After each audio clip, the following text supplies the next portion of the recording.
Millions of years ago, a meteorite made of vibranium, the strongest substance in the world, struck Africa. 5 tribes settled the area and called it Wakanda. They lived in constant war with each other until a warrior shaman received a vision from the panther goddess, Bast. She led him to the heart-shaped herb. The plant life was affected by vibranium, so it granted him superhuman strength, speed, and instincts. He became king and the first Black Panther. 4 tribes agreed to live under his rule, while the 5th tribe, the Jabari, chose to remain independent.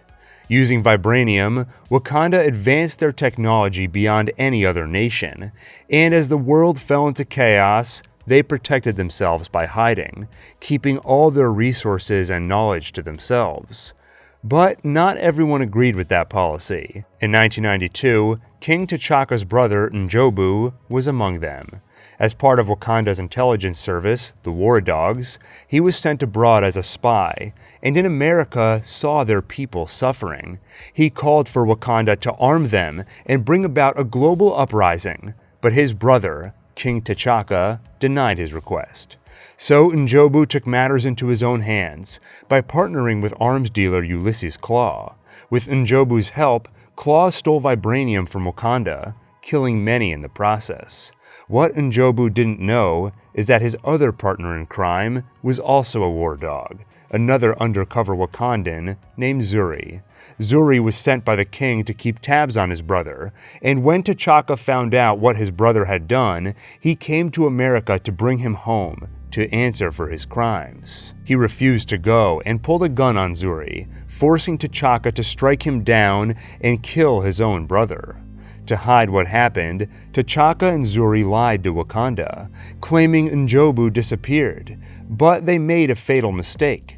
N'Jobu had fallen in love with an American woman and had a child, Eric. T'Chaka left that child in America, and that child would go on to grow resentful and inherit his father's cause. And he would do so with a vengeance, because he found panther claws in his father's chest. He knew it was T'Chaka that killed his father. He began training and preparing for a homecoming. Eric graduated MIT at 19 and went on to join an elite Black Ops unit, just to practice killing. And kill he did, enough to earn him the nickname Killmonger. In 2016, King T'Chaka is killed during the signing of the Sokovia Accords, so his son, Killmonger's cousin, T'Challa, assumes the throne and becomes the new Black Panther. His first order of business is revenge. It appears Steve Rogers' friend, James Barnes, was responsible for the explosion which killed his father, so T'Challa goes after him. But he soon learns that Barnes was framed, and he learns of Barnes' troubled past, how he was captured by Hydra and brainwashed to kill for them as the Winter Soldier. Although Barnes recovered his identity, the programming is still in his mind and could be activated by the wrong person. So T'Challa agrees to take Barnes back to Wakanda, where, using their advanced technology, they'll look for a way to cure his mind. As king, T'Challa is quickly torn between 2 manners of ruling. On one hand, his father always insisted Wakanda remain hidden from the world as it had for decades. On the other hand, people like Nakia, T'Challa's ex-lover, insist Wakanda has a responsibility to help others around the world.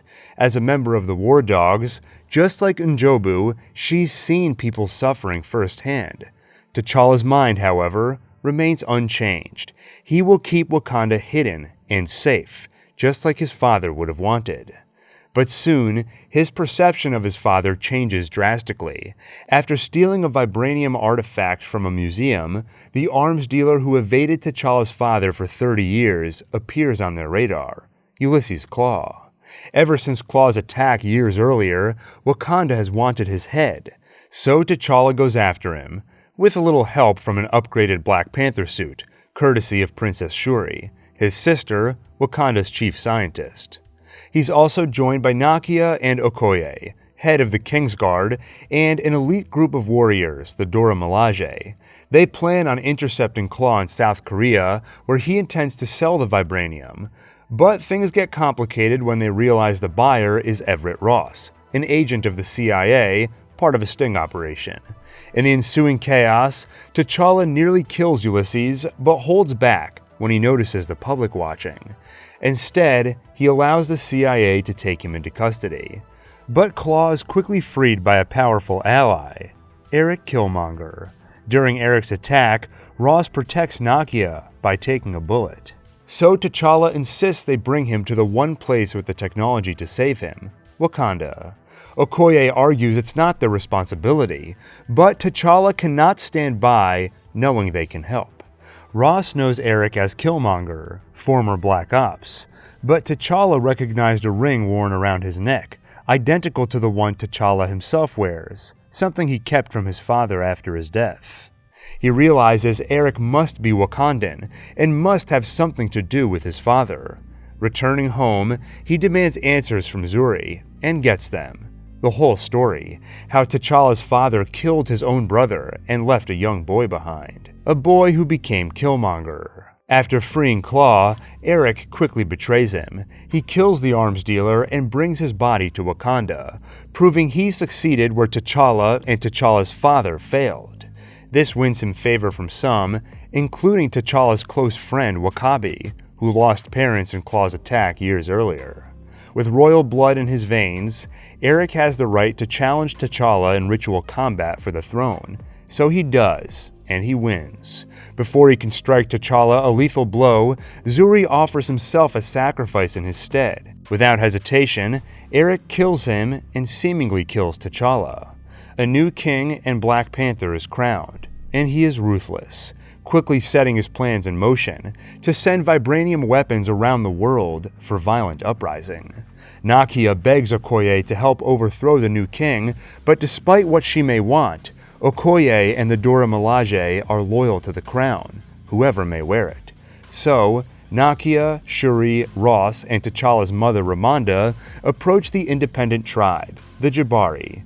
Their leader, M'Baka, reveals that T'Challa is alive. They found him in a coma. Ramonda feeds her son the heart-shaped herb, and the plant's power brings T'Challa to the ancestral plane where he sees his father.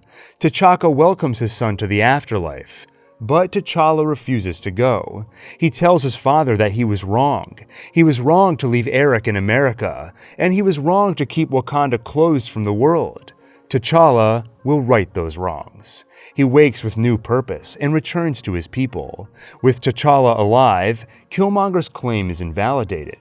Okoye and the Dora Milaje are back on T'Challa's side, but with W'Kabi and others supporting Killmonger, civil war breaks out. They fight, while Killmonger's ships take off, carrying vibranium weapons to fuel his global uprising. But with Shuri's help, Ross takes down those ships before they leave, and with surprise reinforcements from the Jabari, Killmonger's army is defeated. As for Eric himself, he is mortally wounded in combat with T'Challa. Eric Killmonger, true name N'Jadaka, takes one last look at Wakanda, the home he was denied, and dies next to his cousin. In the aftermath, T'Challa shows Nakia and Shuri his new plans for Wakanda, to share their knowledge and resources around the world, to help those who need it.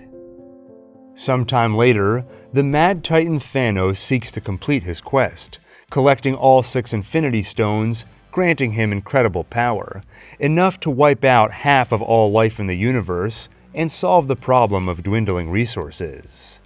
As heroes unite and the Avengers reassemble after a recent fallout over the Sokovia Accords, Thanos successfully acquires the Power, Space, and Reality Stones.